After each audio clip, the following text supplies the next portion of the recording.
Howdy, this is Mackenzie Franklin from SideGame LLC here in Colorado Springs, Colorado. And today I'm joined by my co-host Dan, the chairman of the board. How are you doing today, Dan? Yeah, I'm very well, Mackenzie. Yeah, good to be back after a little break again. But yeah, got some cool games to talk about, and I'm very interested to see to hear your thoughts on your games. So yeah, excited. Wonderful. We have a bunch of incredible things coming up with even a potential game of the year. Very excited for today. Dan, let's jump into our first section with games we've been playing. So Dan, what's the first game that you've been playing? Yeah, so the first game I'm talking about, and this is the one that I said probably my favorite game of the year to be released in 2022 so far. This is Caesar's Empire. And considering the amount of, the new games that are coming out at the moment with Essen just passing by, this one seems to be kind of flying under the radar. Not much buzz on this one. And I think a big part of that is because this is not the heavier Euros which Essen is generally assigned to. This is much more of an intro level gateway style game, but there is quite a lot of depth here and some things to think about. But this is a very attractive route building style game, as you have this map of Europe, and mechanically it could not be more simple.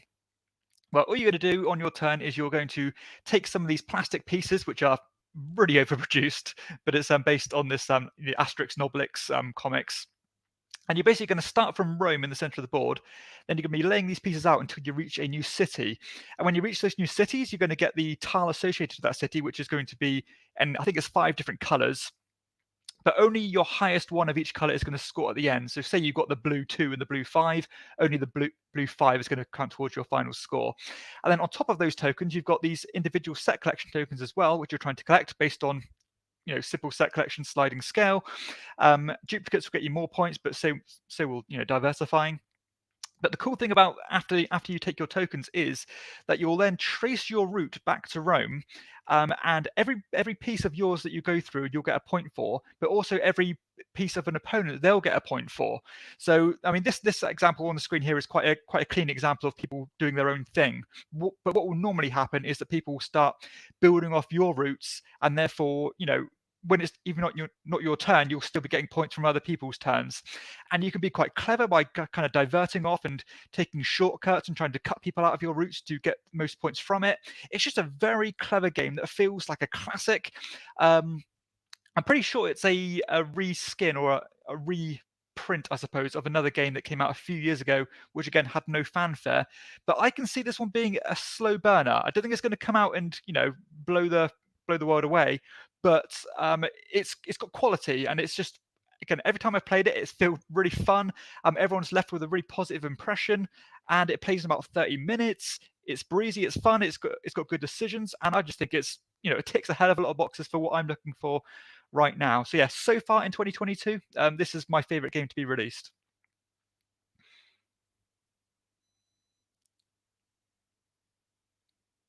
That is.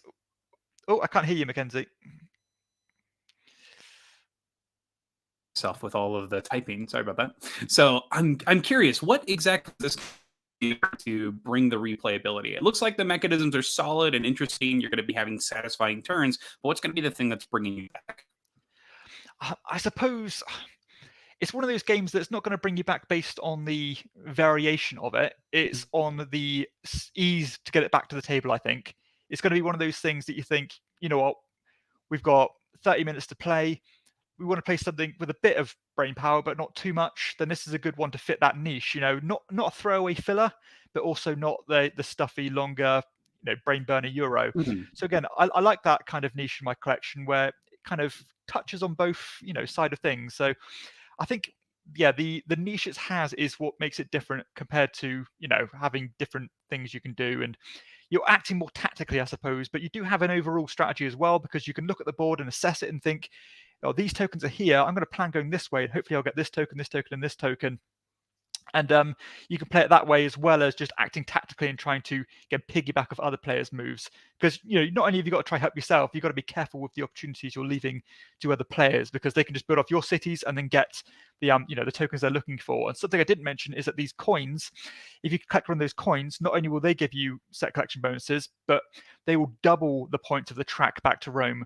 So if you have a bunch of your pieces there, then you can double your points by doing so. So you've got to be very careful not to leave those to other people. But yeah, this one I'm loving it. Every time I've played it, it's gone up like another 0.5 on my scale. So yeah, really happy with it. You know what I'm actually comparing this to, based on your interpretation, is Brass Birmingham, of all things, where you are putting stuff out on the board, trying to make connections, returning back to different areas, making connections through cities, playing with that high strategy plus that tactical, but in a smaller time period, more approachable. I see why you like this game. Very interesting. Yeah. I mean, I think that's a decent decent comparison. Also, something like Ticket to Ride, it's got some of those crossovers. But yeah, I just think it's wonderful. It's really charming and it's fun. It's just pure fun, and I recommend it wholeheartedly. Awesome. So that is Caesar's Empire, one that I hadn't even I'd seen the cover, I'm pretty sure. It's a hard to forget cover, but overall that's a game that has not been on my radar, but now it has. You're recommending some pretty good entryway games here with things like Acropolis and now Caesar's Empire. I'm pretty excited for this stuff.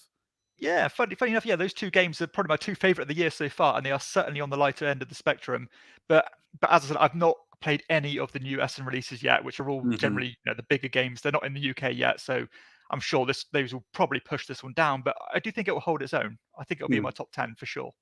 Probably my friend that normally goes to Essen did not go this year, so I don't have my sweet grab of all the new stuff, but it's okay. We got a bunch of deliveries in, so I'm not hurting for playing new games right now. All is good. And speaking of new games, one of the new games I've been playing recently is one of my favorite Euro games from this year so far. And it's kind of cheating because it's a redo of an older game, and this is Skymines. But seeing as I had not played Mombasa, which is it's originally coming from, I was very excited to try this. I had played some of the other games in Pfister's series, particularly Blackout Hong Kong, which uses some similar mechanisms, but Skymines really blew me away. There's a couple of things in particular that I want to talk about. And to start off, it's the biggest pull here, and it's the card system. The way the game works is you're going to be taking actions. So you have a single action that you'll do on a turn, and that's based on these cards in front of you.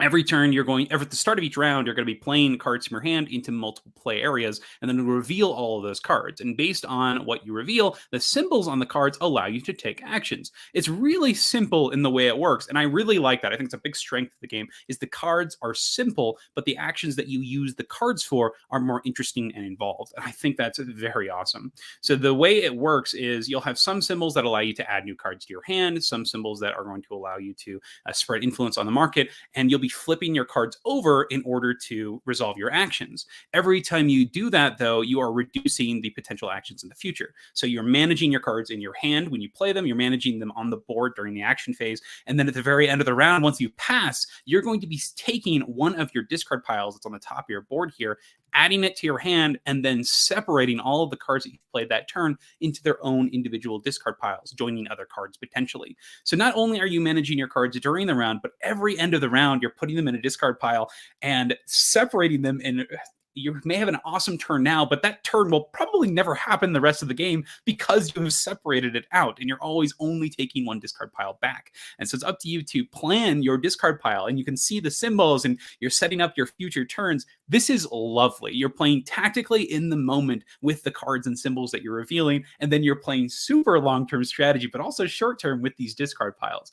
I love this card system, and I could play a game that's just that card system. I really could. I was thinking, oh, is there like a filler game that's just this? If you know anything, Dan, I'd love to hear. But if there's a filler game that's just those cards, that would be incredible. But the greatest cherry on top of this is that card system leads to an interesting game. Thank goodness, because if it was just that card system in an okay game, it'd be fine. But the fact that the game itself has that incremental bonuses, you're always being pushed to do things, pushed to grow these different companies. You're putting out these pieces on the board for different companies. You're able to invest in those companies, but it's unrestricted, as you can invest in any company. You can start getting points by investing in a company, putting their pieces out. And there's even this great system of growth where if you put out a piece, eventually when you put out enough pieces, some of those pieces can never be put back. And so that means that they're always going to have some value, which I love. I think that's such a great concept. And there's also some other changes that they've done with adding some modules and expansions. But the fact the boards can shift, you have a different setup each time. In addition, the way that the cards are going to come out and the cards that you grab based on the way you discard them, every game is going to be varied and different. And I'm very excited to play more Skymines. Also, just a quick note, the solo mode is awesome. It works very well, has scaling difficulty levels. So not only is this going to be an awesome multiplayer game with the fact that you have all these players influencing the different tracks and pushing the companies every which way, but the solo mode is also extremely solid with scalable difficulty and module integration. So I'm loving Skymines and I want to play more of this. This game is great. Dan, have you played the original Mombasa? Have you played Skymines? What do you think of this new edition? Yeah, I have played the original Mombasa. I always call it the best game I ever got rid of. And the reason I got rid of it is because I pretty much one-on-one replaced it with Maracaibo because of the kind of stocks and shares system. But as you said, the best thing about Mombasa is the card play. I love that, the idea of taking a strong play, but then diluting it for the future. That's a brilliant mechanism.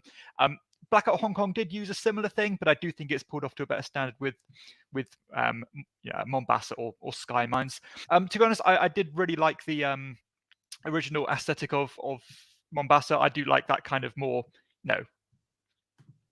like literal world setting rather than this kind of sci-fi setting. Sci-fi is just generally a theme I don't enjoy. I don't know why, I just don't. So yeah, that's a bit of a deterrent for me to get this one back, and I would consider picking up the original Mombasa again to get it in my collection, but probably not this one. But no other reason than personal preference. But I'm really glad that it's out there again and people are playing it, because I know Mombasa was quite hard to get hold of for quite a long time. So it's nice that it's on people's tables. I think that's a good comparison with Maracaibo. Maracaibo kind of takes that share system and integrates it into almost every action, which I really like in Maracaibo. I think that's kind of the difference between Maracaibo and Skymines. I think that's what pushes Maracaibo maybe to a 10 to me. Also, I think the effects on the cards are varied while also being relevant and interesting, which I really appreciate in Maracaibo. So Skymines is amazing. It is a solid game. This game is great. This is a 9 for me right now. I think it's amazing, but yeah, I don't think it's quite at the Maracaibo height. So it's very hard to beat that game. That's like one of my top games ever. Yeah, same. This is my second favorite Fista for sure. Absolutely. So that is Skymines. Dan, what do you got for me next? Yeah, next game I'm talking about is something completely different. This is a bit of more of a niche game called MaskMen, which is actually a game by Oink, which are massively popular, but this, for one reason or another, is not one of their popular games, maybe due to availability in the States and Europe. But this is a game that actually reminds me quite a lot of Scout, because this is a ladder climbing game. This game is a bit more obtuse than Scout in the way it works. Despite only having a couple of rules, this game is very hard to explain. I've had an absolute nightmare explaining this to players, because it just feels a bit different, because you basically have these the hand of cards. These cards associate to these different luchadors, these Mexican wrestlers. And you are basically trying to play these cards out, and either, following a card play, you have to play a stronger hand essentially to shed your cards. And you're trying to be the first to get rid of all your cards. However, the strength of the cards, the suits or the wrestlers, are determined by the players as the round progresses. So if I say played a one card with the red masked wrestler, if my opponent played the two cards of the blue masked wrestler, then the blue card is now stronger than the red card. But as the game progresses, you're going to determine what all the strengths of the wrestlers are, which means that, say I ended up playing two blue cards, and the yellow wrestler was stronger than that, then I'll play two yellow cards, which means that that's stronger than the blue one, even though it's the same number of cards. Again, I can't really expect to convey this over this, because even in person it's hard to explain. But it's actually a very clever little card game. Again, if you like almost trick taking, again, ladder climbing, this is a really neat game. There's layers here. You can pull off some pretty clever plays. Sometimes you can do well without even intending to. It's one of those things. But I just enjoy it. It's certainly different, and it's a nice little small box, nice production. Again, extremely obtuse, but it's one of those games where if you're willing to push through that initial learning curve, then it pays off, because I think it's a neat little card game, and I actually think you would like this one, Mackenzie, because I know you're quite switched on when it comes to your card games, and I think you could appreciate some of the nuances with this one. So yeah, I'd recommend it. Again, it's not a universal recommend, because it's not one of those games you can just sit back and chill and play.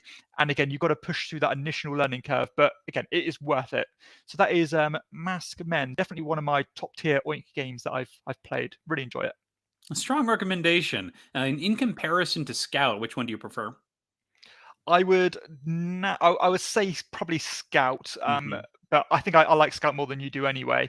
Yeah. But yeah, I think it's a bit more logical. It's just a bit more breezy. This one, I think, is equally as clever, maybe even a little bit more clever. But I think sometimes games can be a little bit clever for their own good, and I think maybe MaskMen starts to lean that way a little bit too much. Where I think an ultra casual player is going to look at this and go, no, I can't be bothered to learn this, even though there's only 2 rules. Because I taught this to a good friend of mine who's, we play loads of board games, ultra heavy Euros. Out of all the games I ever taught him, this is one of the ones he found the hardest to understand, just considering there's only 2 rules. It's very strange. You have to try it for yourself to understand how that tier system works, that totem pole of ranking your Gotcha. wrestlers. It's quite different, I suppose, Just an but very obtuse good. system in general. Okay. Yeah, yeah. But it's All a good game. right. So that is MaskMen. If you have any recommendations for other cool thinky card games, I'm all for it. I love that stuff. Have Yeah, you I know you do. know? I tried to talk about them on the show. I appreciate it. All right. So this next one here was a big Kickstarter release that actually has another Kickstarter going on right now. This is Mosaic, a story of a civilization. Mosaic here is a civilization game that's all card based. And the way it works is you're going to be having a single action per turn, and you just take actions until you hit 3 scoring cards. And these scoring cards are in the various decks of cards in the game. Once one shows up, you resolve a scoring based on the map that's out there, and all the players are going to be putting pieces on, and then you'll continue play right where you left off. I really love the flow of this game. You're going to be constantly playing, and your actions are pretty dang short. You're going to be either taking a card, triggering its effect, or you're going to be placing a tile on the board from the result of a card. So you're either getting resources or placing pieces out. So you're constantly doing one of those 2 things, and the escalation that those things happen is pretty dang insane. At the start of the game, you're maybe generating a couple of resources here and there to pick up a couple of cards, to do some things, and then by the end, you're taking a single action and producing like 30 of a resource, which is kind of bonkers, and it feels pretty great when you do so. There's also money in the game, which can be used as a wild, but gives you negative points if you invest into it too heavily because it's so flexible. I think it's a really cool trade-off to get that flexibility as opposed to get the flexibility instead of the restrictive single resources. So the first thing that I want to talk about is the game itself and how I think it's pretty great. The coolest thing about this, though, is the competition for everything. I think it really drives the whole sensation of the game. What's going to happen is there will be all of these different card rows on the board. There's going to be there's going to be populations and buildings and technology cards, as well as tax and tariff cards. You're going to essentially have 7, 8 different actions that you can take in a turn, and then in each of those actions you'll have so many options. There'll be about 5 options for each actions to take. However, it's a race to pretty much everything in this game. There are all of these little objectives that you're trying to get through essentially set collection bonuses. If you're the first person to get to like 3 cities on the board, that means you've taken and built 3 of those cities cards. If you have 6 of the same symbol on all of your technology cards, you get an additional bonus. And everybody is after all of these at the very beginning of the game. And in addition to that, you have an initial draft of cards. And so right from the very first drafting stage, you are going towards some of these paths, and you may overlap unintentionally with one of the other players, and all of a sudden you have competition on various fronts. And I think that's one of the strongest points of this game is the race for everything, the achievements, the symbols, the wonders, the spaces, and the card availability. And I think it pushes this game to be a great experience. That being said, I do think the game is pretty dang weak at lower player counts because that lack of competition, it's non-existent. There's no competition for, not that there's no competition, but there's definitely not as much. With 2 players, you have so many more objectives that you could potentially reach. With a 4-player game, which I think is the sweet spot here, you have all of these people vying for these things with lots more interaction and overlapping. And since the map is going to be filled with a lot of different people as well, it's also going to make for more interesting gameplay and interaction. They do try to tackle this with the lower player counts, removing some of the land pieces on the board, so you won't play with the green or the yellow areas. But I still think that that problem is pretty prevalent, as the other areas are also going to be affected by this. Another thing about the player count is the cards that trigger the end game scoring are shuffled into the decks, and based on the amount of people that are playing, the card decks are not going to be cycled as quickly, and so that also is going to extend the length of the game. So it feels just like you could do whatever you want, and there's really no consequences in those lower player count games. But I think that tension and the speed and the competition is perfect at those higher player counts. So quite impressed with that, and I think that the card system works really well. You take the card, you resolve the action, you put it in front of you, and most cards will have tags that are driving you towards some other objective. And another quick add-on that I want to talk about is that this gets around that random market. A lot of times in games, like I'm just going to do a simple one here, like Splendor. Whenever there's an open market, you feel pretty bad when you reveal a card that's really juicy after you've pulled one that you were maybe not super keen on. You're like, okay, I guess I'll take this. And then the card that you wanted your whole life comes out and you're like, oh my gosh, why would this happen? But because this game has like 8 different markets and there are so many different things that you want at any given time, it is not as bad of a feeling, because if an awesome card comes out, there's probably another awesome card somewhere. It's not the end of the world. And I think that's really cool. It's getting around that by just giving you more cool options. And I think that's a great solution. Oh no, I can't get this awesome thing. I guess I'll get this other awesome thing. So it doesn't feel terrible. And I quite appreciate that. So the technology cards are fun. The building cards are interesting. And I love that the scoring in the middle, as you're always constantly preparing for it, and you can sort of time when those things are going to happen. So it pushes the pressure on you for the achievements, but also for that scoring. So I think this is a great game. It's got a lot of cool systems here. The technologies are interesting. And there are also a bunch of these end game paths that you can travel towards through the Wonder system. So there are these cards that you can actually go for. And I think they do a lovely job with just presenting you options, but not ever feeling super restrictive or uninteresting. So I'm quite pleased with Mosaic: A Story of Civilization. Not one that I'm going to be playing at lower player counts, but I think this is going to be a great high player count game, particularly because of the way the turn structure works. So very happy with this one. Dan, what do you think? Is this one that you've given a try yet? Thoughts on Mosaic?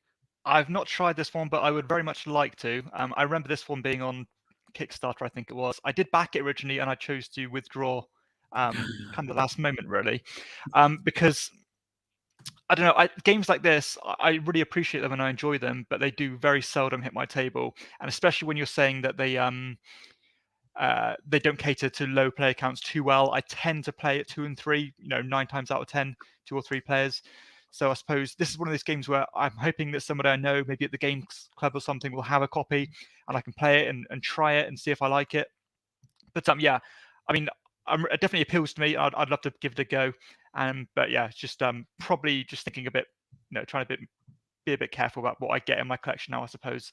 But how long does someone take to play? It depends on the player count. I would say that our 4-player game that we played most recently took us 2 hours and maybe 10 minutes, 2 hours, 10 minutes. That's with a teach. And the teach is also extremely simple because you're just explaining the 8 actions, which are essentially just take a card. So you're just talking about the implications of them. I was quite surprised. And the fact you're constantly engaged is great. You're taking several turns during the game. It does feel very equally distributed, the time that you're actually getting to play, which is lovely. Definitely on my radar. Mm-hmm. Yeah. The new expansion is going to be including some more things that deal with the combat in the game. Right now, the game's combat is essentially just area majority. You're going to be having these figures in these different land areas. So the new expansion is going to have a bigger emphasis on the combat. And the original design behind it was to separate it from something like Through the Ages, where you have to focus on military or you're just going to straight up lose. Mosaic wanted to make military be an avenue, so as opposed to a necessity, which I think is really cool. I like that design space, making lots of options available. But that's Mosaic: A Story of Civilization. Yeah, I'm excited to try out the new expansion. I'm excited to play more of this. This is a very good game. I think it's pretty dang solid, especially those higher player counts. Brilliant. Yeah, glad you're enjoying it. Yeah. And on your last game, Dan, what are we talking about? Yeah, so my last game is a bit more of a first impressions kind of a few thoughts really. This is Shipyard, kind of a classic or an older Vladimir Suki game. Suki's known for some pretty big hits over the last couple of years, like Underwater Cities, Praga Cup at Renyi, Pulsar 2049. But this is one of the kind of one of the cornerstones or one of the foundations, I suppose, of his designs, and it's still very highly regarded. This is a pretty involved Euro, and I suppose the thing you'll take away from this is how many rondelles there are in the game. So this is like rondelles within rondelles within rondelles. But the general premise is that you are trying to build ships in your shipyard. You are trying to kind of increase the speed by getting different components and that onto your ships. You can build big boats, you can build small boats. All the idea of trying to aim towards scoring points, of course, based on these cool little tiles that you'll travel through. So as soon as you complete a ship, you'll be kind of sailing that ship through these tiles you collect and hitting checkpoints along the way, and you're getting points based on what's on those ships. So it's quite cool that in that sense. But also you'll have a longer thread of strategy, as at the start of the game you will get given, I believe it's 6 tiles, 2 types and 3 of each.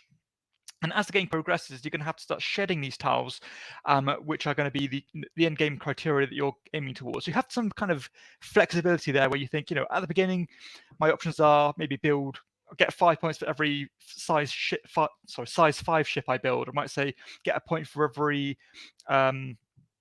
fast propeller I have on my ship.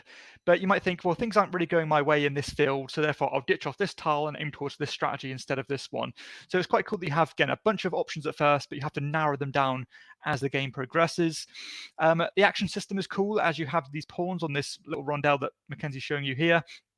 And as soon as you're occupying the spot, then nobody else can go there until your next time. And it's constantly like rotating around. Some actions will get neglected and held behind, which gives you little bonuses and money if you go there. And yeah, it just has a lot of Euro goodness, very beige, but it's quite bitty as well. Lots of components everywhere, loads of different upgrades. But I do love that interaction of, having a neutral piece, what's moving on these rondelles, and you have to kind of strike it when the iron's hot and when you're ready to, take that action when you want it. It's cool engine building as well, as you can collect these upgrade tiles to make you better in different fields. And yeah, just a solid Euro, and I can certainly see why it's so highly revered amongst, pure Euro gamers. A really nice one, and I'm looking forward to trying more of it. I love this idea that it's a very early Suhi game, even using that track that has the bonuses that are going to be collecting for incentivization. This is lovely. What's one of your favorite mechanisms that's shown up in here? To be honest, I really like the capacity of the shipyard that you have, because I think it's like you get like 9 slots or something. And that means that you can build one massive size 9 ship if you wanted to, or you could build, like 3 ships of size 1 if you wanted to. But as soon as it's locked in, it's locked in. So you've got to kind of commit to where they are. And it's quite a neat little thing. And as soon as you place that, a start and a back on a ship, it is sailing regardless. You cannot stop it. So you need to line up things before you do that. Otherwise, it's all going to waste. It's just good. Everything in it is good, to be honest. Good recommendation. I can't really say much more than that. And with that, we'll go ahead and close up our what we've been playing. Now, we do have a quick comment, though, from John Franklin here. He's got a question for you, Dan. Is Caesar's Palace similar to Ticket to Ride, but with combat? There's absolutely no combat in Caesar's. Caesar's Empire, not Caesar's Palace. Empire. Yeah. Caesar's Empire. Mm-hmm. Yeah. No combat at all. Completely conflict free. Still good player interaction, but yeah, you're not smashing anybody in this one, John. So yeah, I'd say as interactive as Ticket to Ride is, probably comparable, to be honest. All right. So that is our what we've been playing section. This moves us on to our Kickstarter section. So crowdfunding picks. Dan, any crowdfunding picks this week? No, nothing from me. I've been a good boy and not backed anything. This month is going to be crazy. It's starting. All of the things are starting to get put on to Kickstarter. But the one that I want to talk about is the one that's the most affordable, and that is from this year, actually, has been delivered this year. It's an expansion for a game. This is going to be Wonderland's War, the Shards of Madness campaign. So this is awesome. First off, if you already own Wonderland's War, it's like a $15 expansion that just gives you more variability. Love it. Best kind of expansion, especially for a game like this, where it's like the bag building Quacks of Quedlinburg. This is going to give you more options for the characters and the monsters that you're going to be using. So as in games like Blood Rage, Rising Sun, you're going to be able to recruit monsters. In this case, they're called the what are they called? Wonderlandians, the Wonderlandians. And so you'll get a completely new set of Wonderlandians that all have features around the shard mechanism. In the game, there are these shards here, and every time you collect one, they're going to be negative points for you at the end of the game. And at the end of each of the tea party phases, so the area when you're drafting, you're going to, whoever has the most of those shards loses half of them and then gets another bust chip added to their bag as opposed to everybody else. So it's terrible. So you're going to get 2 and everybody gets 1. So you're getting double the chance more of dying every round, and it's terrifying. So I like this mechanism of the shards. It's a very much another level of push your luck on top of everything else. And the fact that they're adding these new Wonderlandian cards to interact with them directly is going to be a lot of fun. They're also going to be including options where you can get the deluxe edition. So if you did miss out on the original Kickstarter, you can get those, which is going to have the miniatures as well as the options for upgraded chips, which I very much recommend. The upgraded chips are the nice iron clay like feeling, very nicely heavy weighted. I would recommend them strongly. But this expansion here is, if you already have the game, I think it's definitely worth backing for that. You've got 24 Wonderlands, 10 quest cards, a battle marker card, and 10 time shards. And there's also even a replacement for the Forge chip, the ally card. So new cards, new artwork with a awesome aesthetic. I can't recommend this one enough. New chips, it's going to be great. I'm thrilled. This is exactly the kind of expansion I want. And if they could do the same thing for Blood Rage, that would be great. That would be awesome. Dan, have you had a chance to play Wonderland's War yet? No, this one's completely bypassed me. Yeah, I don't know anybody with it. No. I've heard it's got very good reviews though.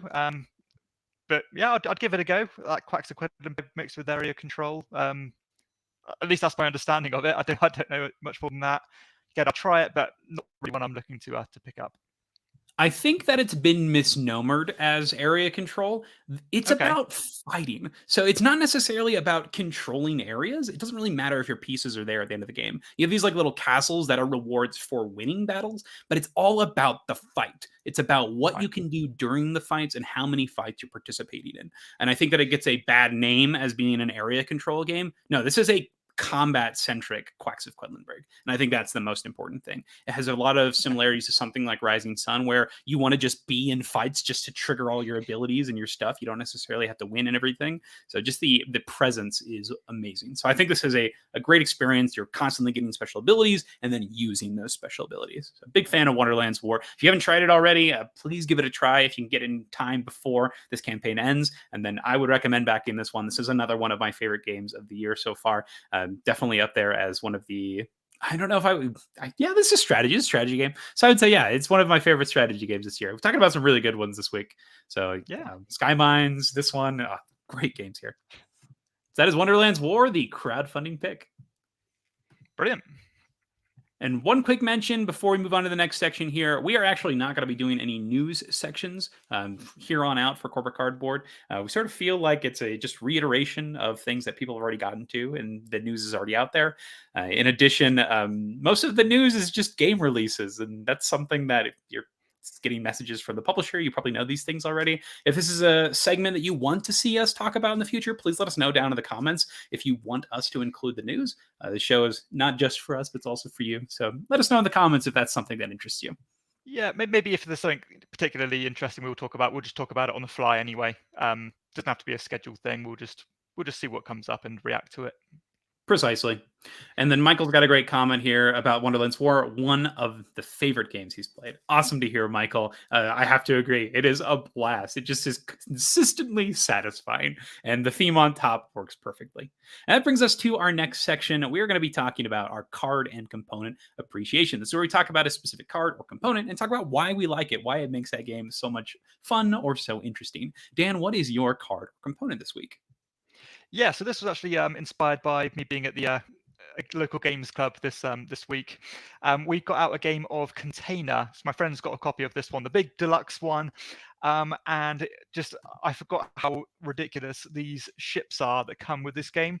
So you basically have this boat, which is like a container ship, that you're going to use to visit other players' boards and collect these ridiculously sized crates and move them around. But yeah, these are huge. They're way bigger than they need to be. They weigh an absolute ton and would make a good murder weapon. But yeah, I think again, the last couple of episodes of Corporate Cardboard, I like talking about things that are just so extra that they're hilarious. And this is probably the king example of just overdone components. They did not need to be this big, but I actually think it actually enhances the experience because they're just fun to play with, and they look fantastic, and they're absolutely gigantic. So that is the Resin ships. You really do need to see these in person to appreciate them. They're quite fantastic. One of the greatest things about these ships as well is the little containers actually fit perfectly into Oh, them. So spot on, yeah. satisfying. Oh, Very snug. this is definitely the best part of this game. I want to see more games with murder weapons. I mean, container ships in them, because I do think they really do a great job of not only being physically present, but also very clear in indicating what people have, how they move around. It's actually quite an essential piece of the game, I believe. I completely agree. Completely agree. They make the gameplay experience better, which is great. Oh my gosh, so funny. All right, so that is the container resin ships. And that brings me to my card this week. And I did pick a single card, and it's from one of my favorite games. This is from Cloudspire. Been on a bit of a Cloudspire kick recently. I've got a lot of chance to play a bunch of factions. And one thing that separates Cloudspires from other games is you don't just have the set information during the game. There's going to be a lot of random elements that occur, mainly at the start of each round, that are going to affect how you approach that round. And those come in the form of these event cards. And so one of these cards really completely changed the game for me, and I couldn't believe it when it happened. So I'll just set the stage for you. What happened was we were playing a game, and I was playing the Giants, and the Giants have this whole thing where they're trying to create these giant structures, and that's one of the strategies that I went down that path. I said, okay, I'm going to start building these huge spires, and I'm just going to build one gigantic spire, and it's going to be incredible. It's going to have the largest range. It's going to be shooting people from before they even get out of their base. It's going to be amazing. Just you wait. I'm going to put out this spire, and no one will be able to touch me ever. And then I reveal this card, and I couldn't believe what had happened. This is called the Faction of Rogues. So the Faction of Rogues reads, each faction spire that is closest to the center Isle hex is converted into a rebel spire. Okay, so that was my giant tower. Oh no. Place a market chip from the discard under each as a reminder. These spires will fire after every other spires on every single player's turn. If a rebel spire has multiple options, the player to the left of the active player chooses what it attacks. At the end of the wave, any rebel spires go back to their player's control. So essentially, I had spent my entire first round creating this gigantic, behemoth, terrible tower. Oh yeah, so excited. Going into the next round, this card gets revealed. I can't summon anything, because if I summon anything, they're gonna my giants are super slow, so they're gonna take their sweet time trying to get out of my base. But the entire time, my fortress is gonna be killing them. This tower that's now the rebel faction. I couldn't believe it. So this completely made me have a moment where I was just like, what am I going to do? And that is hilarious. The fact that something like this can happen is amazing. Best part about this, though, still won this game because of this gigantic tower. Nobody got to have any fun this round, and it pushed me toward a strategy where I just chose the characters that were the fastest that I could pick in my units, just so they could get out of the range as soon as possible. It was amazing. So I love this card. The fact that something like this exists, there's something that's always going to be a bit of an Achilles heel for any strategy in this game. And even though that exists, there's a way that you can work around it. So I like that there are options that are present to allow you to dodge ridiculous cards like this. So that's a Faction of Rogues from Cloudspire. Insane. Couldn't believe it. I like it. Paid off. It was hilarious. So the fact that it was for that game in particular, amazing. So that's Faction of Rogues. All right, so that is the card and component appreciation. If you're ever watching us, please let us know any cards or components that stand out for you. We'd love to check those out as well. And that brings us to our next section. This is the this or that section. So I did a bit of a boo-boo here. I accidentally put the question for this week up a little bit early, but we're going to talk about the one from last week first. And so this one is a quick reminder on what we're talking about here. The question from last week was, would you prefer an expansion or a second edition? Dan, what do you think right now, expansion or second edition? Yeah, I'm still in the camp of saying I'd rather have a second edition. If there've been previous expansions, embed all the best parts of the previous expansions into the new edition and make it kind of an essential, all in one place, core box, all rules in one place, that kind of thing. So yeah, that's definitely the camp I'm in. How about you? I personally really like expansions. They tend to be on the cheaper side. You're not going to have to replace the things that you already have.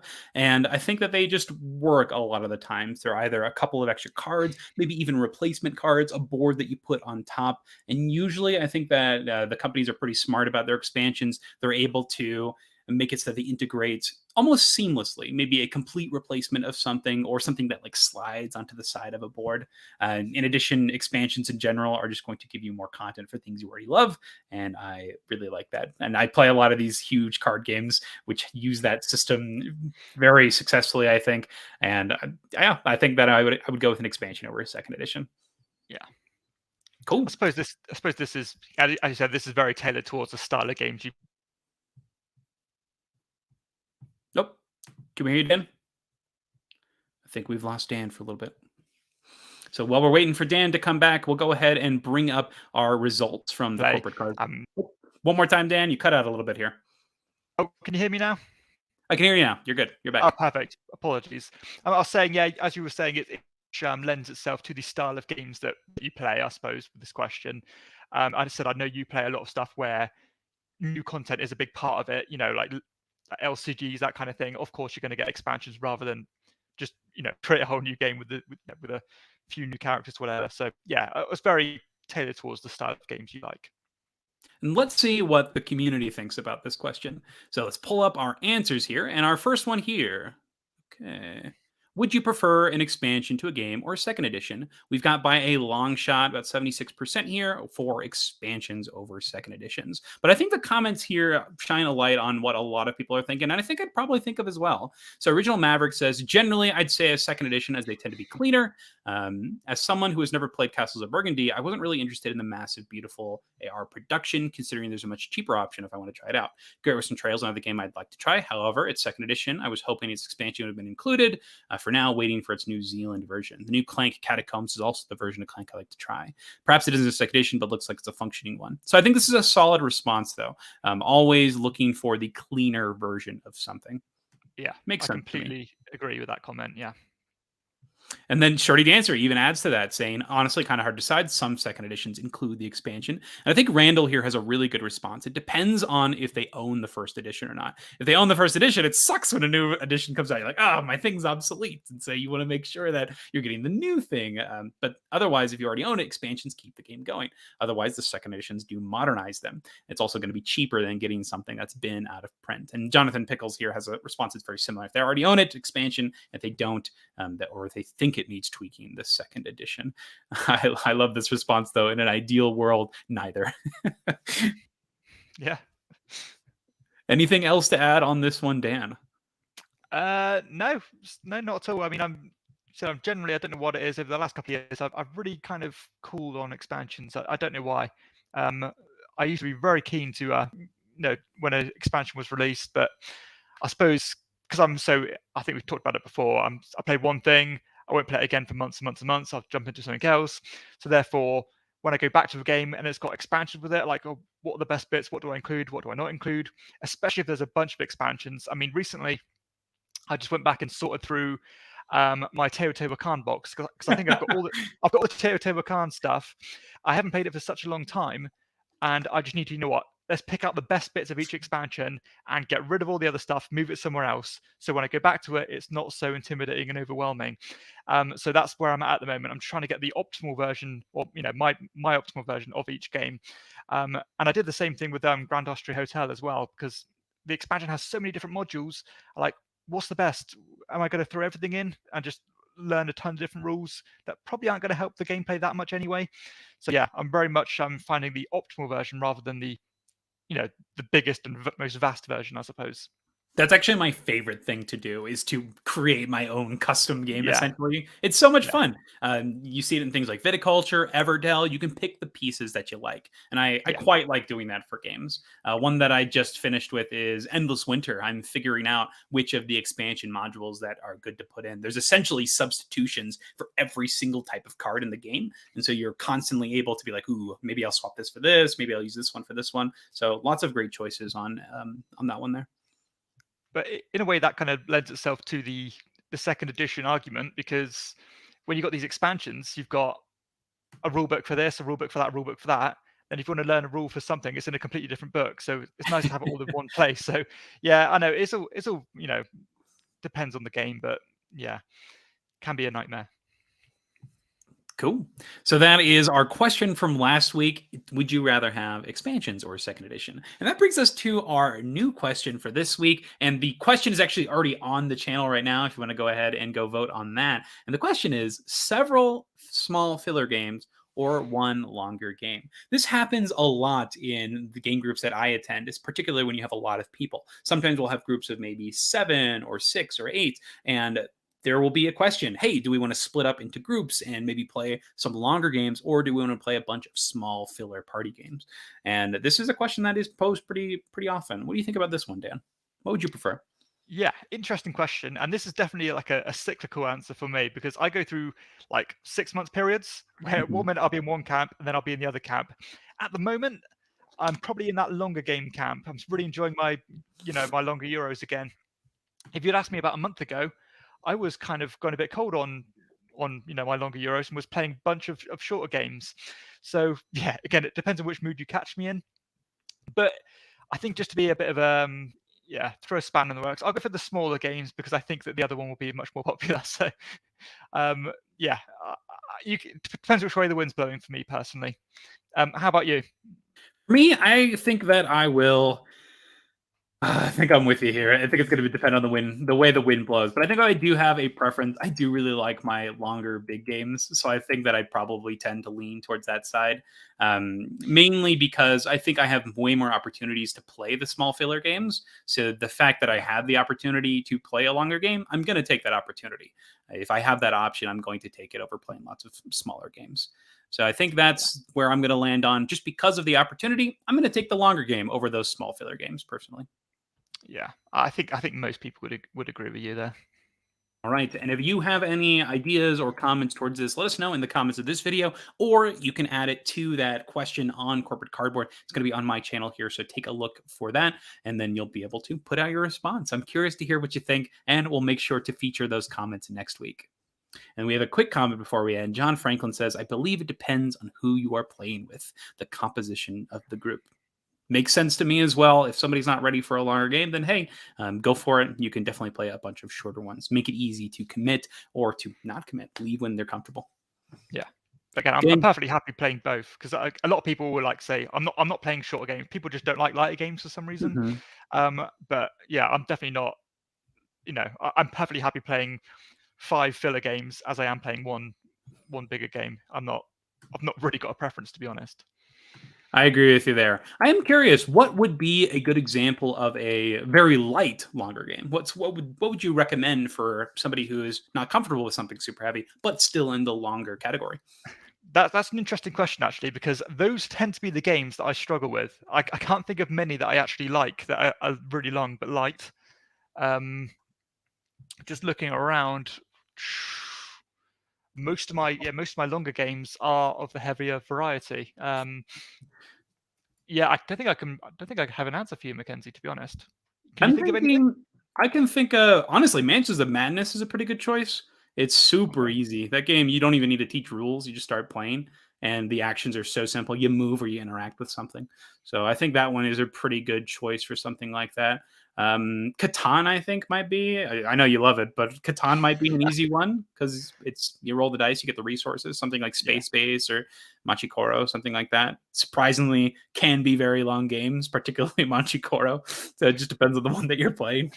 That's what I'd recommend. Some things with very simple actions, but long-term consequences. Yeah, I suppose. But yeah, I just tend to think that when you get a game that takes that long, you can normally get the exact same experience and choices in a game that takes 20 minutes. So yeah, you're probably right there. All right, so that is our question section, and that brings us on to mechanism appreciation. This is where we talk about specific things that we found in games that we love, maybe things we want to see replicated, and we'll chat about them. Dan, what's the mechanism that you're excited to share this week? Yeah, today I'm talking about a mechanism I like, and I can't recall if I talked about this on the show or not, so I hope I haven't. This is from a game called Rumble Nation, which is a dice-driven area majority game. And all you're going to do is you're going to roll 3 dice. You're going to pair them off put one in a pair, and obviously the single dice is going to be on its own. The pair of dice is going to show which region you're going to go into, and the single die is going to show how many cubes you put into a region. That's pretty much the choices in the game. However, the mechanism I'm talking about is that these regions get kind of triggered in order, and whoever wins the region will spit off influence in all the adjacent regions to bolster all your connecting regions, which means that you could actually be losing the higher valued ones, but by the time the early ones are triggered, you could have more cubes than everybody else did because you won the adjacent regions. Absolutely genius mechanism, and I think it is absolutely fascinating. Some great planning.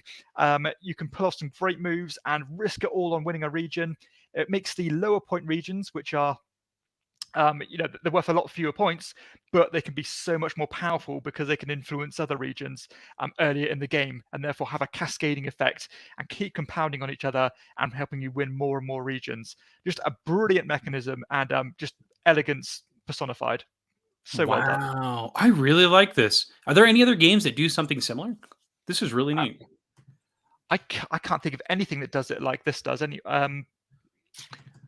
don't know. I don't think so. I mean, you get adjacency bonuses and things in a lot of area control games, but this one, the actual idea of winning one thing to move it on to the next thing, especially when you have these regions that are right in the middle of the map and can touch like 4 regions at once, it's brilliant. Yeah. So no, I can't actually think of any direct comparisons, which what makes this game so special to me. I think there are some like ideas that definitely translate. I know that in Wonderland's War in particular, Alice, one of the characters, has an ability where if they win or they pull a certain chip, they can move to a different region, so they continue carrying their strength from battle to battle. So I think that the effect shows up, but I don't think I've ever seen it as like a core mechanism. This is really awesome. Does Rumble Nation? Very cool. I don't think you've talked about this one. Have I not? Oh, sorry. I thought I had. Yeah, this is another. I think it's a Japanese game actually. Again, not readily available. You might be able to find a copy on like German Amazon or something, but it's awesome. It's a brilliant game. It's a brilliant game. It takes about 30 minutes as well, and it's just all fun. From the get-go, you just build, resolve, and the game's over, and it's just brilliant. Awesome. That is Rumble Nation. I'll have to look into that one. Honestly, it gives me a feel a little bit of something like Condottiere, where I see it. It's like a mini map, and you have all this influence going on in the same area. Very neat, but with some battle resolution. Yeah, Rumble Nation's a bit more. It strikes that weird balance of being like almost silly and partyish, but still being extremely clever at the same time. It's a fantastic game. It's just criminally underrated game. You should check it out. I'm excited. Rumble Nation. And that brings us to my mechanism of this week. And this is from an awesome small little card game. I really like small little card games. This is for Air, Land, and Sea. And this doesn't necessarily have to do with the cards that you're going to be playing, but it has implications towards that. One of the coolest things about Air, Land, and Sea is where you're going to be playing your cards. So I'm just going to pull up the Spies, Lies, and Supplies version here, where you have the 3 different areas you're going to be playing into: intelligence, diplomacy, and economics. On your turn, you're going to take one of your cards and you're going to play it into one of those areas. For example, you've got the purple card, you play it into the purple area. It does an effect. And some of the cards may have things that trigger on the adjacency. The neighboring regions get extra strength. Put some supply tokens into the left region. Put an extra card into the right region. You can flip a card in an adjacent region. Very straightforward effects. However, at the end of the round, you are going to be shifting these battlefields. You're going to take the one on the left, shift everything else to the left. So diplomacy will take the spot of intelligence, economics will take the spot of diplomacy, and then you'll take intelligence and put it at the right. So they cycle. You move everything down at the end of each round. Seems very simple, but the implication of this means that now all of the cards in every single player's hands have been changed slightly. The effects of cards that affect adjacency now do something different based on their new positions. The supplies are going to do something a little bit different based on where you're playing them. And I think it's a very elegant way to shift the board and make small changes to the cards. So very small mechanism here, but I think the battlefield rotation in Air, Land, and Sea and in Spies, Lies, and Supplies is simple, elegant, and I think it does a great job at making some slight variations to the card and the card play. So quite impressed with this one, and I think it's just a small thing that people might not notice the impact here. So I really like it, though. Yeah, definitely. Yeah, you probably, as you said, you don't realize how much effect or impact that has on the game. And if you probably reflect and have a look back on what did change, it would be quite interesting to work it out. But yeah, this is a great game. I love Air, Land, and Sea. Me too. Did you see the new edition of this with it's Flies, Lies, and Supplies for the expansion? Adorable. Yeah, I've seen it. Yeah, mix the Critters at War expansion, I suppose. But yeah, I like the it. game. On paper, I shouldn't like this game because I generally don't like head-to-head dueling style games, Mhm. and I don't like tons of unique powers on cards. But this one is so well, like, meticulously designed. Like, every card has its counterparts, and just genius. Fantastic game. Totally agree. Totally agree. Have you played the Lies, Spies, and the Lies, Supplies, and Spies version? I have. I like it probably equally as much, Mhm. maybe slightly less. I know there's one card in there that I didn't like, where you have to like name a card in your opponent's hand or something. I didn't like that Mhm. one. But no, minor criticism. I like them pretty much equally. Have you tried combining them together for the epic game? I have not. I have not. I don't know if I will. I'm scared. I'm scared to do Don't, stuff like that. Don't ruin my awesome Air, Land, and no, Sea. don't do it. Don't do it. It's not bad. It's not bad, but it takes Oh, a okay. lot. It takes a lot of the no, obviously the coolest part of Air, Land, and Sea is the fact that, have I got the cards to win this fight, or Yeah. should I back out now? That's the coolest part. When you have that many cards in your hand, you can't really make an informed decision because there's too many variables. You can't have a quick glance and say, this is a losing battle here. You just don't know, and you're going to fight you're going to pretty much fight to the end, and it's going to be an all or nothing win. So I definitely thought that some of the magic was lost in the by combining them, but that doesn't take away from the base games. They're fantastic. That makes a lot of sense. The cool part about the original game is your hand is so small that making that decision at the correct moment is huge. It's integral. And I love that. And I think that makes a lot of sense with so many options. You're going to start playing a lot before you're even able to make that decision. And at that point, I don't know how the point scale works there. It might be too late. Yeah, exactly. Yeah. I mean, it's obviously, you're punished a lot less than you are in the base game because you play through several cards. And even then, you're only. We've lost Dan again.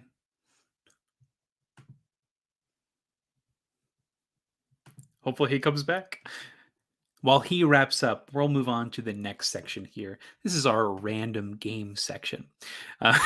Don't mind Dan here, but we'll go ahead and pull up the random game feature here. If you have any comments or if you have any predictions as to what our random game will be, let me know down in the comments here. Let's try to predict losing like it. a point or so. So we lost you for a big long time there, Dan, and I've actually moved on to the random game section. Any other final thoughts on Air, Land, and Sea before we move on? Apologies for that. I don't know what's going on here. No, I was just saying. No, let's move on. Because Okay, don't before you play lose me again. the combined version of Air, Land, and Sea. Got it. Exactly. Thank you, Dan. All right, we're moving on to our predictions for our random game. What do you think? What's going to show up today? Oh, let's go for. I'm not sure what game it's going to be, but obviously I don't. But let's say it's something with zero engagement whatsoever, no ratings, no reviews, no input, just a blank page, pretty much. Okay, I'm going to Obscure. say that it is a game that has been on Kickstarter at some point. It's going to be my guess. I like it. Okay, and here we go. Random game time. I'm feeling pretty good about my choice today. I was wrong. I was so wrong. You were right. Ah, 0 ratings, 0 comments, no forum posts. Fantastic. Well done. Well done. This is Telltale Tracks, a 1960 game, no designer, an uncredited artist, and published by Dennis's. A clever party game. Each guest is given a card, and all guests are encouraged to show each other their cards whilst chatting. If you know the answer, you write it on your record sheet. The guest who guesses the most correct answers in the shortest time wins. It is clever because you only have the images of tracks, footprints, and the like to go on, and some are quite subtle. Huh. I can't even think of a game that I can compare this to. What do you think? Let's take a look. Let's look at these pictures here. Let's see if we can get zoomed in. Well. It's a little blurry. What do you think? Those top tracks. Thoughts? I don't know what to say. No, I've got no idea what this game's about. I wasn't quite following what you were saying about the rules. You weren't paying attention to the rules, Teach? Classic. No, I wasn't. I'm afraid. No. How could you? You're given a card, and you're encouraged to show each other your cards. If you know the answer, to be fair, the rules splurge there doesn't really tell you what you're actually the cards do. So I don't blame you for not knowing. Maybe you have to figure out what the footprints are on the game. Figure out what kind of animal or person. I feel like maybe. the reach of this game is not very far. I don't know how much you can do with something like this. There's animals. Yeah. people, Yeah. cars, maybe vehicles. Yeah, you could do like you could make it like a murder or like a crime scene theme and like Have forensic you played footprints. Witness? Forensic footprints. No, I haven't played Witness. No. That's what Witness does. They use this idea and do that in that game. Actually, Witness Ah, does something similar with like one of their expansions. Actually, not their expansions, the scenarios. Um, I'd love so to play you're actually Witness. spot on. It actually would work really well, but only once. Yeah, yeah, that's Oh, true. that's so funny. This reminds me of like just party games in general that are so specific that it's like, why would you make this party game? Have you encountered those where you're like, huh, interesting idea. It's probably going to work for like 5 minutes and then I don't see it ever working again. Yeah, well, there seems to be so many games like that. Like even like ones we talked about on the like the random game generator, like ones with such niche themes about certain types of animals or stuff like that. But I always think it's concerning when a game description's the first thing, and it's from the publisher themselves, and it says a clever card game, because nobody else is calling it clever apart from the designer himself. It's clever because I like the way it was phrased, honestly. Yeah. It's pretty funny. Well, there we Okay, go. I'm trying to find a copy of this game and I cannot. So it looks like it's out of print, unfortunately. So I don't know you'll be able to get a copy of this. Sorry, Dan. It'll Damn miss it. out on your next filler day. But that's Telltale Tracks. If any of you have experienced a game like this or can think of any other applications for footprint identification, let us know in the comments. Well, that not expecting that, but hey, you're doing well. Your prediction game is so strong, Dan. I can't. Yeah, it's been pretty good. Okay, and that brings us to our next section. Why is this in your collection? So, Dan, I'm going to have you go first. What game are we talking about today? Yeah, so the one I have yeah, for go ahead and you. explain the section first. What are we doing here?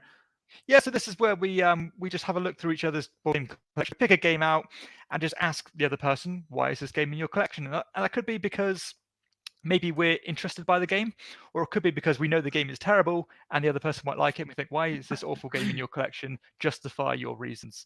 But the one I have for you today, Mackenzie, is another one out of curiosity more than anything, because I don't know much about this game. And, based on the theme, it sounds pretty cool. And you rate it pretty favorably. So this is How to Rob a Bank. I don't know anything about this game at all. So I'll be interested to hear. How to Rob a Bank. Let me pull it up real quick. Okay, so How to Rob a Bank, actually, I did not have on my radar at all. This was actually a gift from my friends Dash and Giselle, and they gave it to me in a little box. And when I got it, it's one of those things where I don't really like getting board games as gifts, because if I get them, I'm like, oh god, now I have an obligation to learn this and play it. I'm like, it probably sucks. No, why would you give this to me? I'll be honest. I'm sorry, Dash and Giselle, if you're watching. But I was a little disheartened. I was like, oh god. And then if I get rid of it, it's gonna feel real awkward because I like to get rid of games pretty quickly. So I was like, sorry. But I played it and it was pretty great. I was quite surprised how much I enjoyed this one. So it's a very simple programming game, but it's also a one versus all game. You have a team of thieves that are going to be trying to rob a bank, and then the bank is protected by this guard. And so you'll have one character that's a guard, and then up to three that are the robbers. And the way it works is at the start of the round, you're going to be doing some programming where everybody gets to see the cards that you're playing. You're playing them. Sorry, they don't see them, but you'll put them down one at a time. They do see them. They do see them. You do get to see the cards. You put them face up, and then everybody in a circle will put their cards face up in that programming section. And then after they've done that, you'll essentially play them in reverse. You'll flip them over, and then you'll start playing your cards. And then you will use your cards that you've played, you've already committed, in order to move your characters around this bank. And if you are the bad guys, you're trying to pick up these tokens, and if you are the guards, you're trying to stop the people from taking these tokens. I think the game is actually has a pretty great arc. You're going to be trying to you've got the programming phase, and then you have the actual action phase. You've got character abilities that are pretty interesting. You have the thieves that have like teleportation. You have the guards that have way more action economy than the thieves do, but they're acting less frequently. You have the thieves talking with each other, but they don't really want to talk too much out loud because the guard is right there and they could hear what's going on and be able to plan accordingly.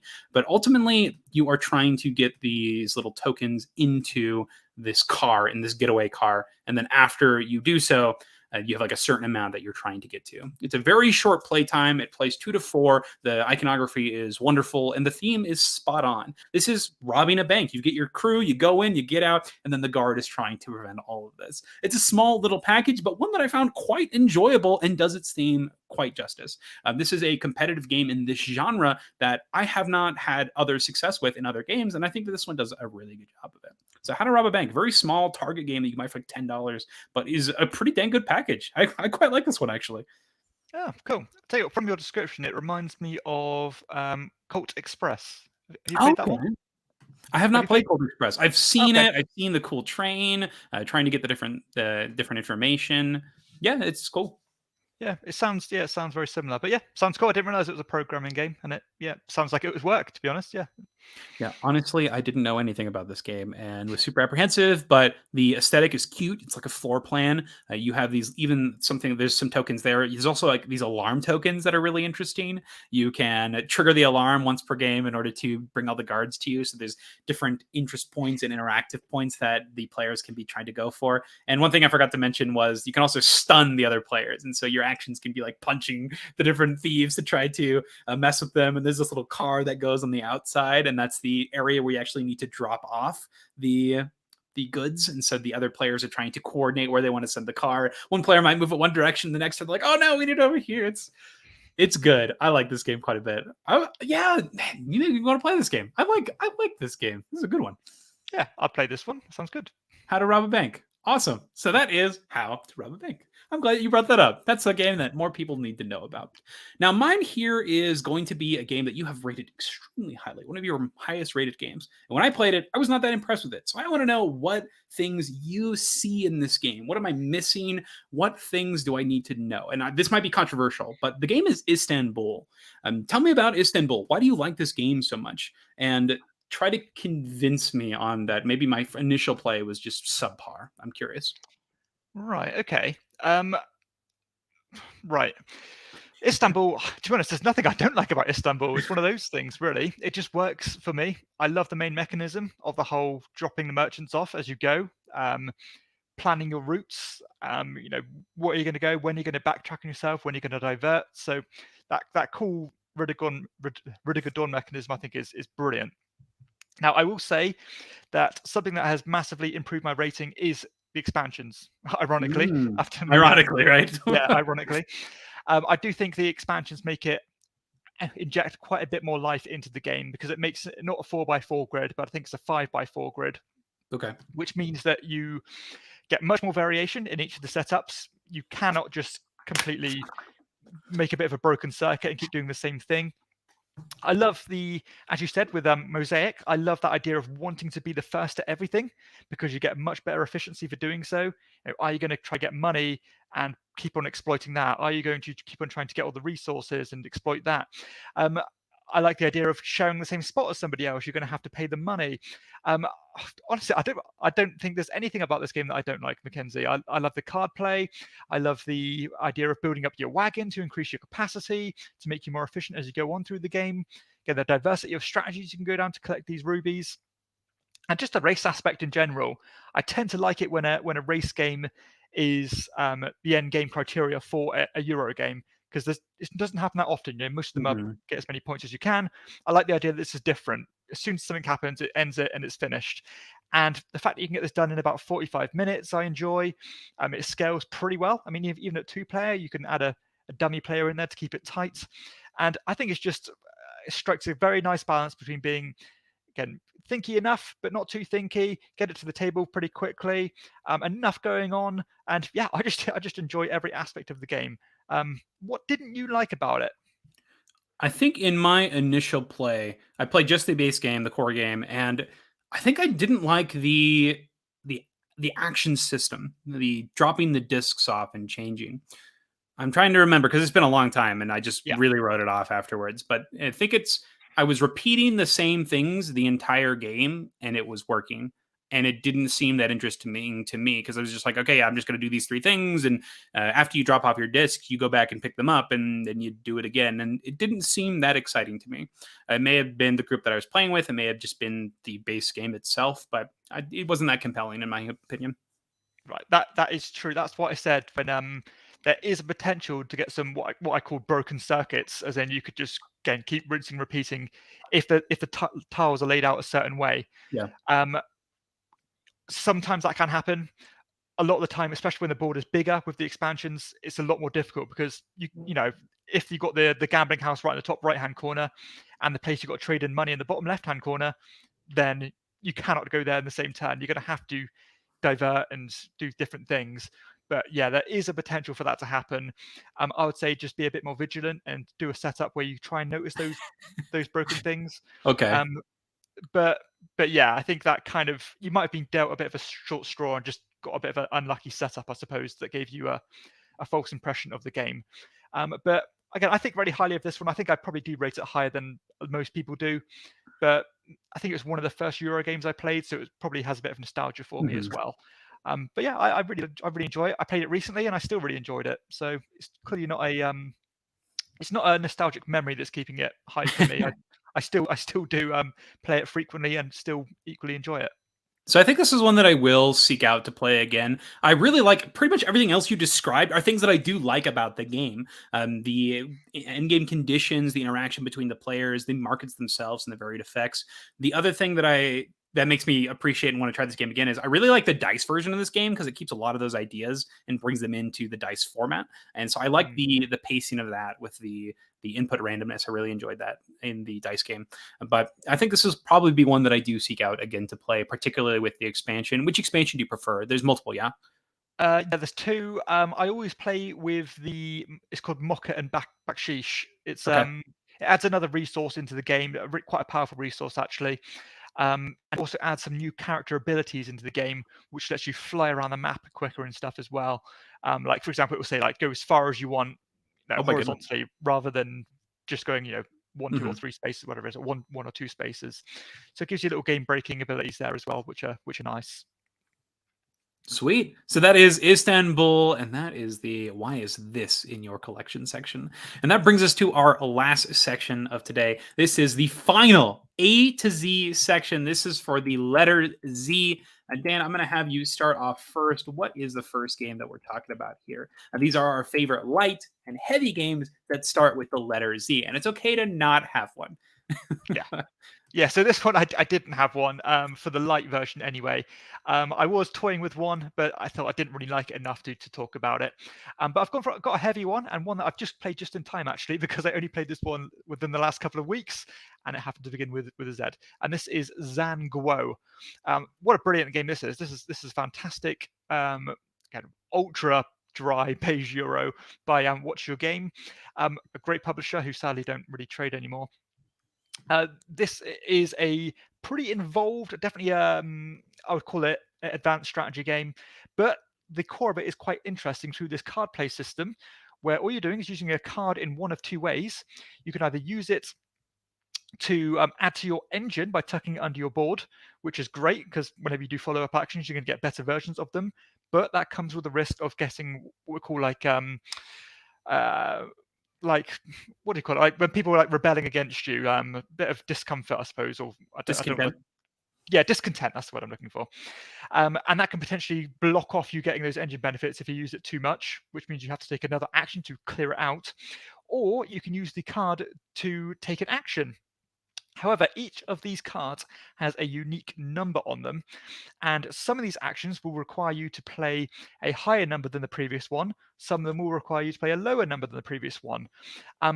That's semi-true. You can always do the action, but if you abide by those rules, then you will be allowed to use all your engine building benefits. If you don't, then you won't. So it kind of goes hand in hand that way, and it means that you have to very carefully manage your hand of cards, know when to do actions before building up your engine. Know not to build up your engine too much before you can wipe it all off again and start again. It has that brilliant tailorable strategies that you can go for. You've got public objectives, which actually multiply with each other. So really cool, unique scoring mechanism that I haven't seen before. Again, you can invest in these walls that you can build on the main map. And just a ton of Euro goodness, all very well synergized with each other. A great example of an engine building game. Again, tons of strategy here. Not too complex, but still deep. And again, I like everything about it. Probably not one I'm going to get to the table too often because it does kind of stretch your brain a bit. and you need to be quite alert to play it, but still a very, in fact, a rock solid design that I enjoy a lot. So that is Zhanguo. I like that engine building system, that choice of do you utilize the things that you have or guarantee the action. It reminds me a little bit of Underwater Cities with that pressure of always wanting to be efficient and playing a card, but maybe Exactly. foregoing that in the pursuit of something that is a necessity. So I think Yeah. that's a great system, and the fact that it's here but a little bit different is also very interesting to me. Yeah, it is very much like that. As you said, you just do not want to play a card without getting all the benefits, and you can get, again, you can see here, you can get a lot of benefits if you build it up right. Awesome. So that is Zhanguo. I had never heard of this one. One last question for you, Dan. Did you only play this game because it starts with the letter Z and you needed something for today? I didn't, but that's just good karma, I think. Good karma. Awesome. All right, this brings me to my A to Z here. This is a very small game of deduction, very similar to something like Cryptid. This is Zendo. This is essentially Cryptid with a game master, and instead of a map, you are playing with shapes. You have all of these weird looking Looney Labs pyramid shapes, and your goal is to find out the rules for a set of shapes. So it's a very simple system in the way it works. You're going to have all of these odd shapes, and the clue giver is going to be answering questions to everybody else at the table. And they are going to give out these tokens on whether or not that this is something that is correct. Maybe that your clue, the way that you're stacking this pyramid is the correct shape, or it is not. A very simple game of asking questions, but I do like the creativity that comes from where you're placing the pieces. And one of the greatest parts about this is whenever you are saying that a guess is incorrect, then you reveal, you essentially create a new sculpture that proves that that thing is incorrect, if that makes sense. So somebody will put up a shape and say, hey, is this the rule? And then you'll make, like, I counter you with this shape. And it's such a funny concept as you're like, I see your shape and I raise you these two pyramids. And there's a variety of different blocks and different ways that you can create these clues. But I think ultimately they're going to make for a lot of fun experiences, and the fact that you're rotating as the clue giver is a lot of fun as well. You also have these cards that you're going to get that have the clues on them. They're these rule cards. They look like this. The new edition looks a little bit different. It has little spots on the sides for clips that will modify the rules. They have a bit more variability in the game. You don't have the same set cards, but there are some cards that will have you put on clips on the sides, and the sides don't actually say anything. It says, hey, put a clip here as a bluff. I think that's really funny because somebody can think that there are more rules than there really are, and you can't just judge how many rules there are based on looking at the card. I think it's very smart. It's a great experience. Very chill game. This is Zendo, a very light deduction game. Yeah, I'd love to play that one, but I haven't had the chance yet. But definitely interests me. I like it. It feels very common to me, and I like that set information is constantly being revealed. It's a lot more clear when you look at it. You can look at this shape and look at the structure and extrapolate information from there. I find it a bit more approachable than something like Cryptid, where in Cryptid everything is on the board at once, and it's a little less direct on what you're getting. Everything is available at once, whereas in Zendo you are getting that in piecemeal, so it's a little bit more digestible, which I appreciate. Yeah. And then my heavy game is, I don't even know if I would qualify this as heavy. I might put this in that same category that we talked about with Mansions of Madness for like a longer light game. This is Zombicide 2nd Edition. I think that Zombicide 2nd Edition does a lot to increase the approachability and the playability of the Zombicide franchise. And the biggest thing that it does is with the downtime between the player turns. They've streamlined the system to a point where the enemy phase takes about 20 seconds to resolve, which is amazing. Having a game where you're constantly defeating onslaughts of enemies and it going super quickly is lovely. The fact that you're not having to do a bunch of maintenance, that's what you want in a game like this, where you're able to throw a horde of zombies onto the board as easily as you are able to take them off. This also has some really cool expansions. My favorite way to play actually are with the all-out expansions. So let's see if I can find these here. There's these 2 campaign expansions. One's called the Washington ZC, and then one is called the Fort Hendricks, I think is what it's called. And what they add is they add this new mechanism called the all-out mechanism. And it's allowing you to actually utilize your abilities. You have to push your luck to do so. And that's through the use of these all-out dice. on their one sides, they break the weapon that you're using, but you get to use the effect of your character. So for example, we played with all of our characters having these all-out mechanisms, and my effect said, I get a free attack every turn, but I have to go all out when I do so. It means that I get extra dice for the attack, but my weapon could potentially blow up, but I was also getting action economy, so it was totally worth it, right? But then you'd get into a situation where your weapon explodes, and you're like, oh no, what have I done? And now you have to go search for a weapon, and it's terrifying because the area was filled with zombies, and it gives you a bit of a sequencing puzzle as well, where you're trying to figure out when's the safest time to actually use your weapons, and you're actually trying to figure out, is it worth it getting the extra actions, or is it worth it ensuring that you keep this weapon? And in the campaign play, in addition, at the end of every round, you're able to keep your weapons potentially because they do explode during the game, but they also have a chance of exploding just because of use at the end of each game. So it adds a great bit of tension to the game because you're constantly weighing the option of using a special effect, or you are being safe and not being as efficient, which I like. I think that's something that a game like this, that's very much in your face party style, but also very hectic, needs. And I think the all out mechanism is perfect for that. So I would always recommend playing with all out. I think it adds that bit of tension that I think that the newer Zombicides need to shine the most. I do think the original system is great. It's a little bit on the easier side if you play without it, but I think that playing with it is definitely the way to go. That's my recommendation. So Zombicide 2nd edition. You played this one yet? No, never ever played any version of Zombicide. Again, I don't know anybody with them, so I'd give it a go. Again, I'm willing to give anything a shot. But yeah, that push-up thing sounds much more fun. So yeah, what's the theme that interests you the most in the Zombicide landscape? Because there's like Marvel, Western, space, Black Plague. I quite like the Black Plague one. Sounds cool. It's more fantasy, if I'm right, isn't it? Yep. Like more medieval fantasy. Yeah, that sounds more at my street, to be honest. It is super cool. The Black Plague one has these necromancers that move around. It's definitely the hardest, I think, out of all of them. And the necromancers are spawn points, and so there's zombies that carry more zombies with them. It's terrifying. Yeah, so I really like those. They're great. Cool. Yeah, I heard that one's really, well regarded. And that brings us to the end of our video. That's Corporate Cardboard. Thank you so much for joining us this week. Before we get off, Dan, what are some things that you are looking forward to playing next week? Or I guess in the upcoming weeks?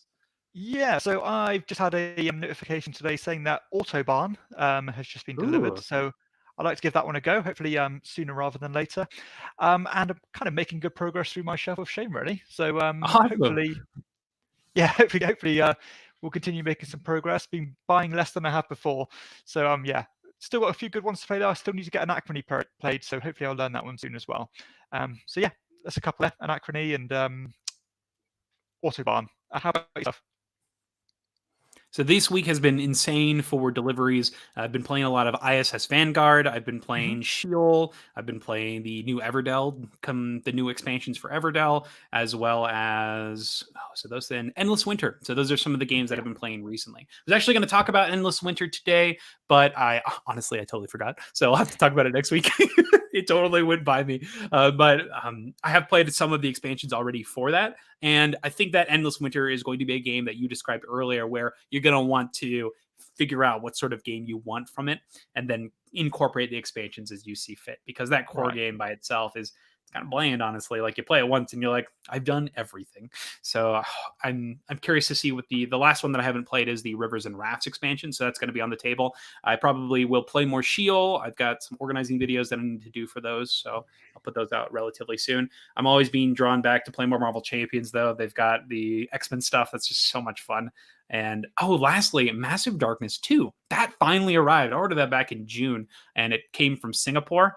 And it finally got here. It came in like 2 boxes. One came like 2 weeks ago, and the core game finally came this week. And I've been playing that. It is so much fun. It is another game that I play with my wife, and I think she had a really good time. She said she enjoyed it. So it's one that she'd play again. It's up there in the simplicity, but and the simplicity and action choices with something like Cthulhu Death May Die. I think it is a little on the easy side. Maybe that's just the missions that I've been playing so far, but I think that for an actual challenge, Death May Die is probably the one that I'll go towards. But Massive Darkness 2 is a lot of fun with the characters that you're able to choose. The characters have their own mini games that are played in different ways. Think something like Merchant's Cove, but the game itself is very interesting and fun. You're using these to fight, essentially. You have a bag builder that they use their bag to take actions, and the actions are interesting and fun. So that's great. I like, this is what I was hoping. I was actually really scared when we got it because I was like, oh no, is it going to be like Merchant's Cove? I'm like, oh no, we just bought this giant thing. Is it going to suck? Luckily, it doesn't. So dodged a bullet there. I was terrified though because it had the same train of thought. I was like, oh no, it was bad. Oh, but it is good. Life is good. Good. Good to know. Anything else on your mind, Dan? No, just hopefully just enjoying some older games as well. Yeah, been enjoying gaming in general. Actually, had a good few weeks, good or a few months actually, just enjoying gaming. So always good. Excellent. All right, so that is the end of our episode 25 of Corporate Cardboard. I'm super excited to have you on again, Dan. Thank you so much for making time and being here. Any other final thoughts or anything that's coming out on your channel sometime soon? Yeah. So next month I'm going to start doing my top 100 for the year. So that's going to be fun. So yeah, join me for that. It's always a popular series, I suppose. A nice way to recalibrate all your favorite games. So yeah, that's the biggest thing really. Other than that, all my usual content, all the culling videos, what I've been playing videos, all that kind of stuff. Which is all good fun, and also trying to catch up on my reviews as well. So I've been dropping some reviews a bit more frequently than before, just to try and catch up before all the new games come out. So yeah, fighting through that backlog. How about yourself? Got any projects on the horizon? As mentioned before, definitely a lot of organizing videos I got to work on. I think I'm going to do ISS Vanguards relatively soon. The Endless Winter one did really well, so happy to hear that. They actually gave me a shout out on their page. Oh, brilliant. So that was pretty great. So it's my most viewed video in like the last 2 weeks. So that's pretty great. It was only out on Thursday or Wednesday or something like that. So awesome shout out there. Thank you so much, Fantasia Games, for that. But if you haven't subscribed to Dan's channel, please go check him out over at Chairman of the Board. He puts out reviews for not just new games, but also older games, which I really appreciate. So you can get an idea of what's going on in new and old. Because there's obviously going to be games that are incredible just in general. And so it's not always just the new hotness that you need to worry about. He also puts out some really informative cold videos, top 10s, things that I enjoy. And then he does this great thing at the end of each month where he ranks all the games that he's played, all the new games. And I find that super helpful as well. It gets you an idea, sort of like a week in review almost, but a month in review. And you can go back and check out the full reviews. So I like all of these videos that Dan is putting out. So go check them out. That is Dan, Chairman of the Board. Sweet. Thank you. So yeah, absolutely. So that is Corporate Cardboard. Thank you so much for joining us. And if you have any answers to any of the questions that we asked about during the video, please let us know in the comments section. We'll make sure to feature them and respond and reply. I love viewing comments in general. If you haven't subscribed to the channel already, please make sure that you do. It's the best way to help SideGame grow, and make sure that you've checked out Dan's channel and subscribed to him. With that being said, SideGame Strong, everybody. We'll see you later. Have a great Halloween weekend. Have a great Halloween in general, and a great rest of your October. Bye, everyone.